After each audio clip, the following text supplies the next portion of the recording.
So part 3 of 5-day modified in-person learning for grades K through 8. And then kind of the why, like why is this being brought to the board right now? A couple things. One, currently with the status improving and with more information relevant to schools, we've thought through an approach to increase in-person learning while also balancing risk and logistics. Next slide. Take you through some of the considerations that we've worked through as a team in preparation for this. We've looked at the Oakland County COVID case rate and percent positive. We've looked at hospitalizations and healthcare capacity. We've looked at guidance from the Michigan Department of Health and Human Services, the Oakland County Health Division, the Centers for Disease Control, and the American Academy of Pediatrics. We've also looked at COVID-like and influenza-like symptoms data, which is extremely low for this year. We've looked at the AASA National Dashboard, which is a collaboration between Brown University and the School Superintendents Association, and it tracks COVID data in schools nationally that have been successfully experiencing a 5-day schedule, and that includes Waterford, Grosse Pointe, Walled Lake, Oxford, Clarkston, Livonia, Anchor Bay, Brandon, the majority of Livingston County, and then the plans that are taking shape in Birmingham, Rochester, and Plymouth Canton as they look to go back to 5 days as well. Next slide. Additional considerations are student needs, staff needs. The BHEA shared a list of things for us to consider, and we've been working through those.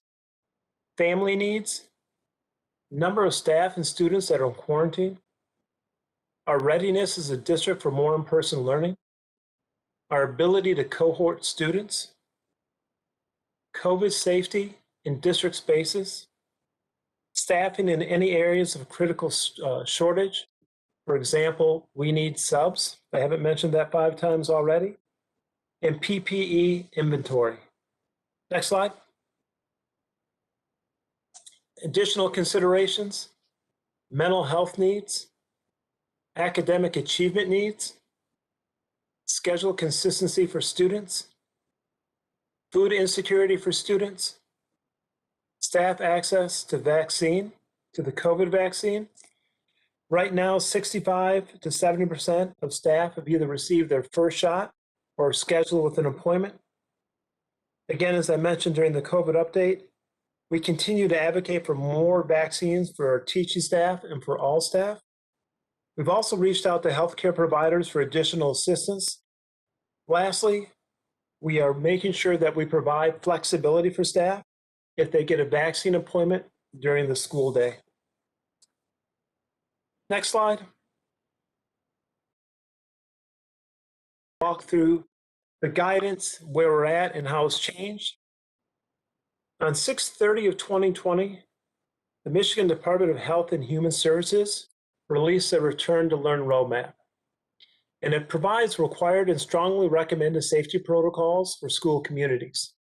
Some of the key points were that it emphasized requirements related to cleaning and disinfecting surfaces, and it does not require seated distance in instructional spaces.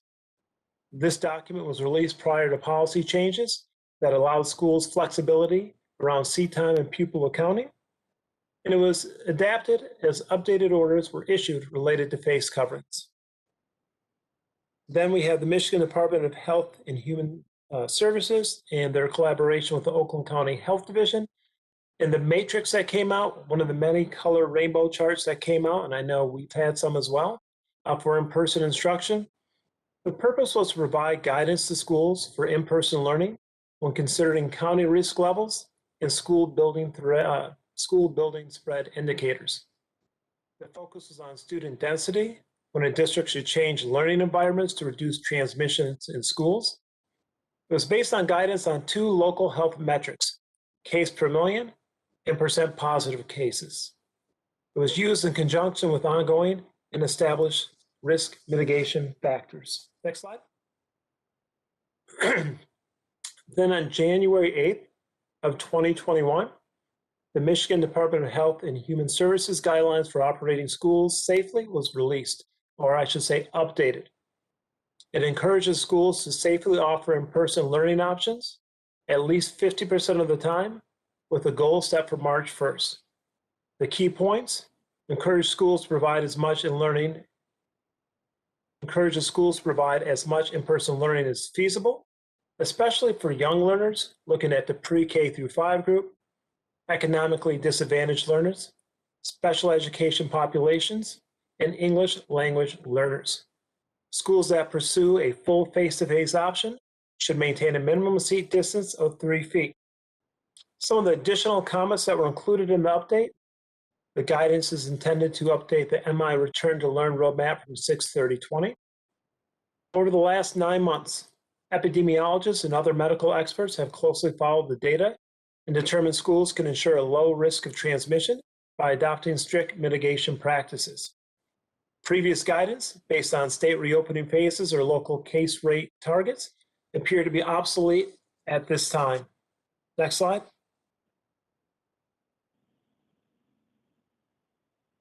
Other guidance at a glance: Bloomfield Hills Schools COVID-19 Preparedness and Response Plan. The purpose behind it is that the state requirement to identify safe workplace practices and measures to mitigate COVID-19 spread. The guidance covered a couple different things: responsibilities in the workplace, remote work procedures, self-reporting procedures, and exposure risk classifications. Some of our employee training included workplace infection control, use of PPE, cleaning protocols, COVID protocols, and individual site training, and quarantine rooms. Also, as part of the additional guidance that came up from the state of Michigan, Bloomfield Hills Schools COVID-19 Extended Learning Plan must be approved each month by our Board of Education. The purpose is that in order to receive state aid for 2020-2021, districts must provide a plan for instruction that is approved by the governing board. This provides educational goals for all students in all subgroups. We originally adopted the framework contained in the Opportunity Labs Initiative Return to School Roadmap and the Harvard Global Health Institute's Path to Zero in Schools Achieving Pandemic Resilient Teaching and Learning Spaces. It was also developed in conjunction with guidance from the Oakland County Health Division, the CDC, multiple state plans, district staff, and Governor Gretchen Whitmer's Return to School Advisory Council. Next slide, please.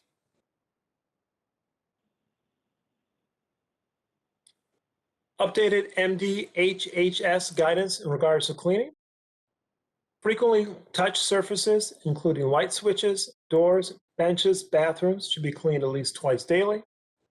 The BHS response: surfaces are cleaned with EPA-N list-approved disinfectants. We also utilize the Clorox 360 electrostatic sprayers in quarantine rooms and in areas of the building where there may have been any suspected cases of COVID-19. Additional staffing will be retained to continue with cleaning protocols. Next slide. Additional updated guidance: quarantine 10 versus 14 days. In December of 2020, the BHHS and OCHD endorsed recommendations for new quarantine guidelines, which stated that quarantine may end on day 10 if no symptoms, but the individual should continue monitoring for symptoms through day 14. Our updated quarantine guidance and our response: Blooming and Wing Lake are not eligible for the 10-day option. By OCHD, all school classrooms, activities, and programs where masking is not possible must quarantine for 14 days. They are not eligible for the 10-day quarantine option. These exposures also have to quarantine for 14 days. Some special education classrooms, individuals that submit a mask exemption form from a qualified medical provider, any other scenario that may arise related to inability to wear a mask face covering, swimming and diving. If asymptomatic, the swimmer can attend class after 10 days. However, he or she cannot swim until after 14 days. So probably one of the questions that's out there is, well, how do we know for sure, like, if it's going to be 10, if it's going to be 14. Other than following these guidelines, we also work directly with the Oakland County Health Division if there are any additional questions. David, next slide. So the rationale that was released in the updated guide from MI Safe Schools, the state of Michigan is committed to supporting schools so they can operate safely. Schools are essential. The benefits of in-person learning are vast. Risk associated with face-to-face learning can be reduced by implementing proper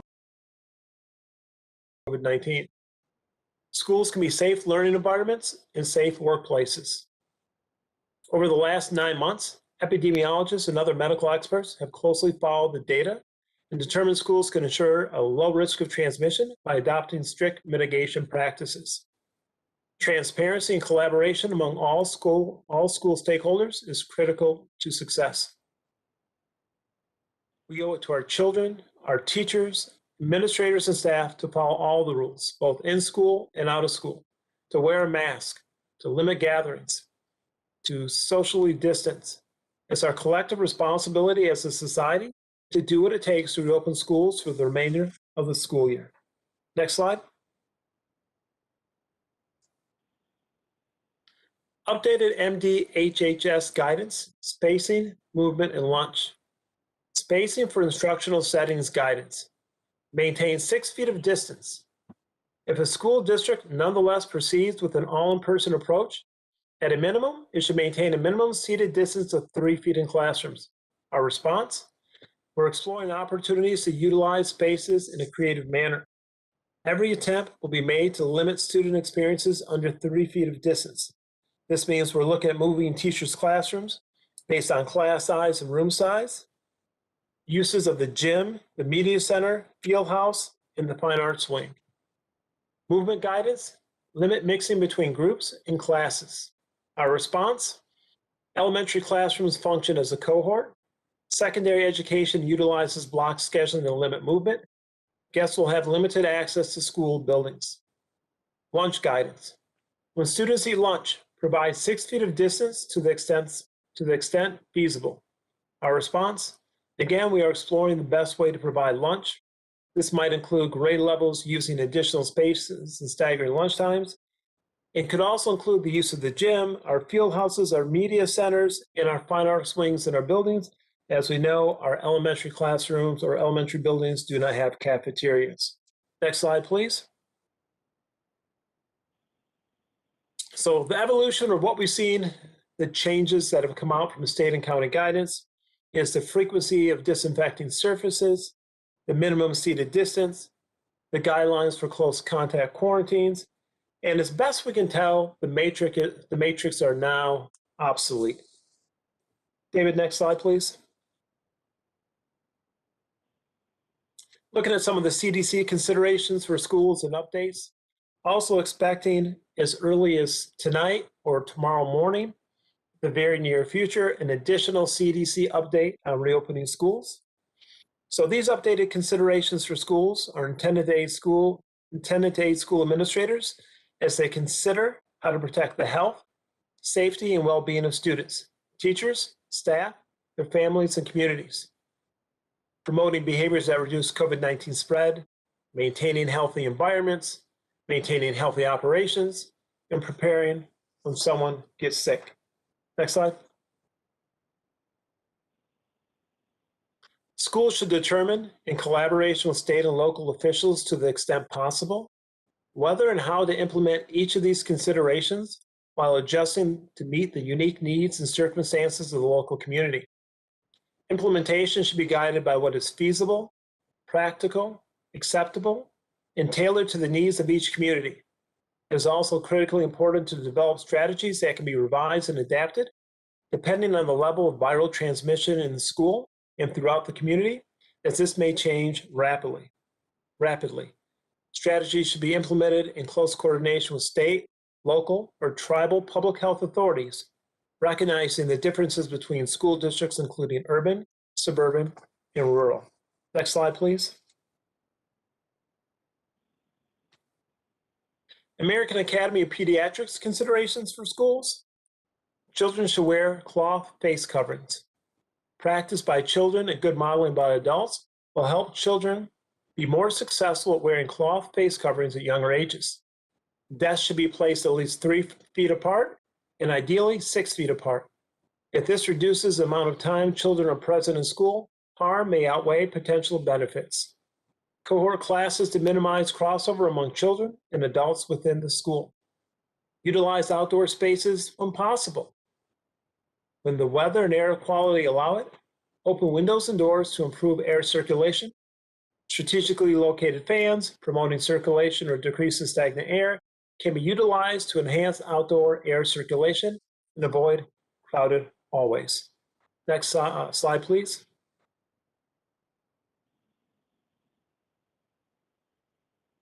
Thanks, David. Also want to share the identified safety protocols and mitigation strategies that have already been established throughout Bloomfield Hills Schools. A daily pre-screen for staff and students with symptom checker. Again, this is where we need the support of the community. We need everyone to make sure they're doing it. And if your child is home or is sick, we need you to please keep your child home. It's imperative. Face coverings will be required at all times, except eating and drinking. Hand sanitizer will be provided at building entrances, in classrooms, and in shared spaces. We've hired a temporary director of health and wellness, and we have 2 Oakland County Health Division nurses that have been onboarded. Frequent cleaning of all BHS schools, facilities, and buses. Hand washing will be required throughout the day, including before and after meals. Access to schools will be limited to students and staff as much as possible. BHS will continue to provide technology devices to students as needs are identified. And there will be limited sharing of school supplies. And lastly, students and staff receive training on COVID-19 prevention practices, including social distancing and face covering use. Used along with physical distancing during the hybrid, and that we will continue to use. Next slide. The proposed 5-day modified schedule. David, click it one more time, please. Up, go back. So students in grades, go back one, David, sorry. Yep, keep it there. Right there, don't move. Thank you. The transition will take place on March 15th, 2021. Students in grades K through 8 will transition at that time. During this time, Bloomfield Hills High School schedule would change as well, with instruction beginning at 7:25 a.m. and Black Hawk hour from 1:15 to 2:30. I'll address the why for that change in a later slide. BHHS remains in a cohort A-B grouping. Food will be available throughout the morning. Lunch would be grab and go. Exclusions would be Wing Lake and Prep and International Academy. That would be to be determined along with all Bloomfield Hills High School students, including ARP, FRP, and DHHH. As far as why March 15th, what is the magic date that makes March 15th so special? It's really about logistics. What we'll need to do is redesign the bus runs, revise schedules for those that may want to switch from in-person to virtual, and potentially removing large amounts of furniture and storing them in the building or on a trailer, and then moving in other furniture, either from classrooms that are vacant in other parts of the building, or renting furniture to make sure that we can have the physical distancing that we need. Next slide, please. Elementary in-person proposed schedule. School will run from 9:05 to 2:20. Instruction with a focus on core content, lunch and recess. Whole class Zooms with special teachers. It would be additional 575 minutes per week, and that's not including lunch during that time. So it's a greater increase of instructional time with the teacher. Some notes that are COVID specific. Students will not utilize lockers throughout the day. In-person would run from Monday through Friday. Specialist teachers would also facilitate a 15 to 20 minute live virtual instruction during the school day to maintain the teacher-student connections. The early release schedule applies to all students, including those in special education, and the teacher prep will be at the end of the day.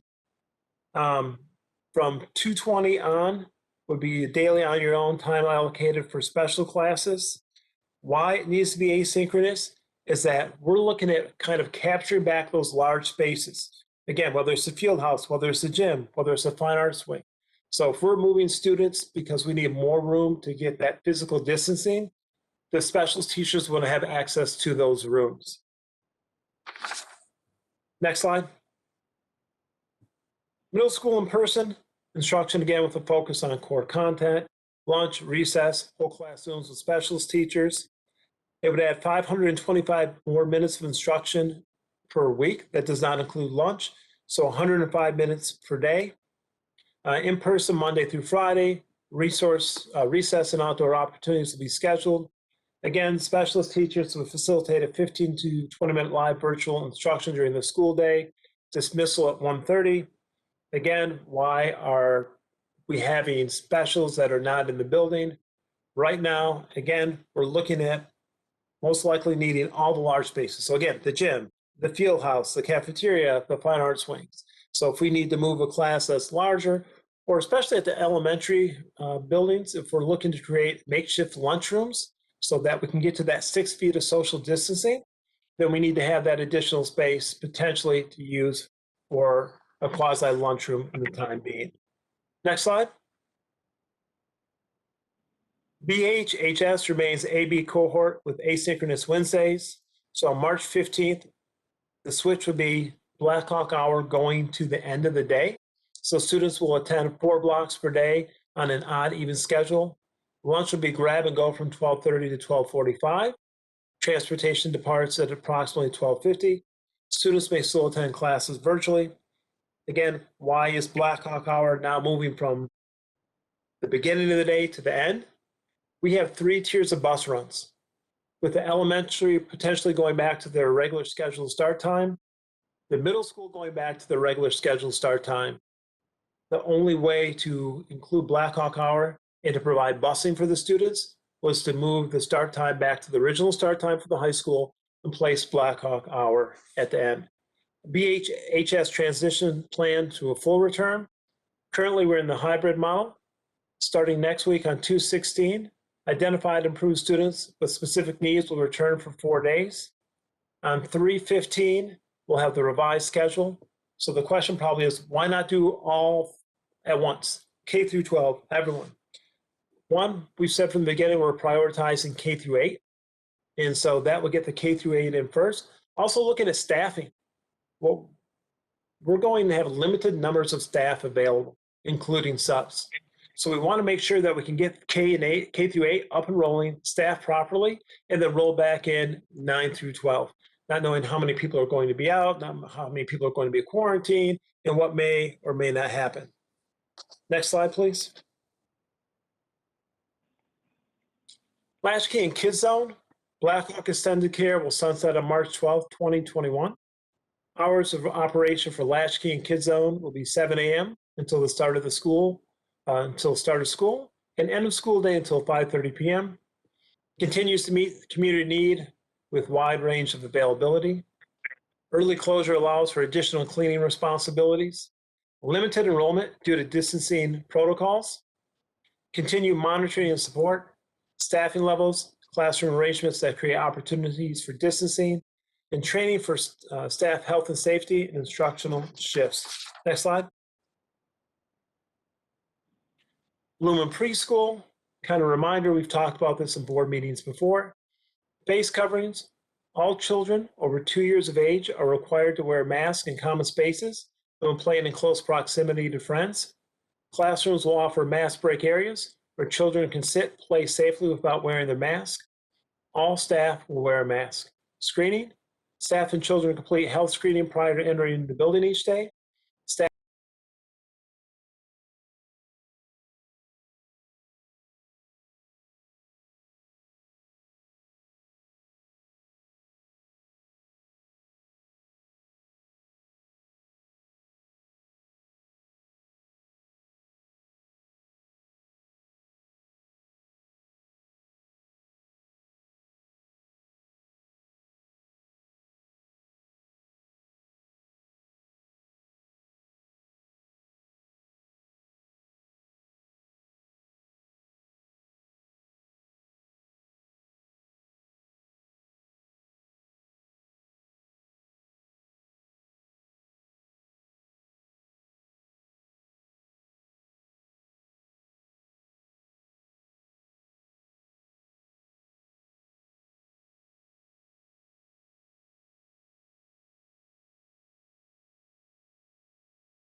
Students new to Bloomfield Virtual will be assigned to existing or new classrooms, depending on the number of students transferring from in-person or virtual instruction.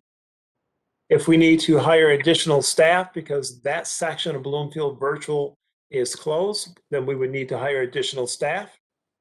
The registration link and communication will be released following the decision to move from the current hybrid schedule, AM, PM cohorts, to a schedule that includes the full. Pat, you're on mute. Pat, we lost you there. All right, next slide. Thanks, David. So work in progress preparing for the 5-day week schedule. And I kind of talked about this a little bit before. Eating lunch in school, again, looking to take those spaces, gym, media center, fine arts wings, and things like that. To get to that 6 feet of social distancing, that's the goal we're shooting for. If transportation schedules, typically that takes about a two-week turnaround. However, knowing that we're going to potentially have students going from in-person to virtual, we won't be able to even make that schedule until parents have made their decisions so that we can work with Jane on the routes. Identifying and supporting the needs of teachers and support staff. Furniture plans, scheduling movers to help place furniture. How many items, pieces of furniture do we need to bring in? How many desks from Eastover that aren't being used need to be taken over to Lone Pine? Can some be taken over to Bloomfield Hills Middle School because they have too many trapezoid tables? The logistics of that. Hire and onboarding additional staff for open positions and adjustments to student schedules. Next slide, please. All right, thank you. I'll turn it back over to you, President Nicola.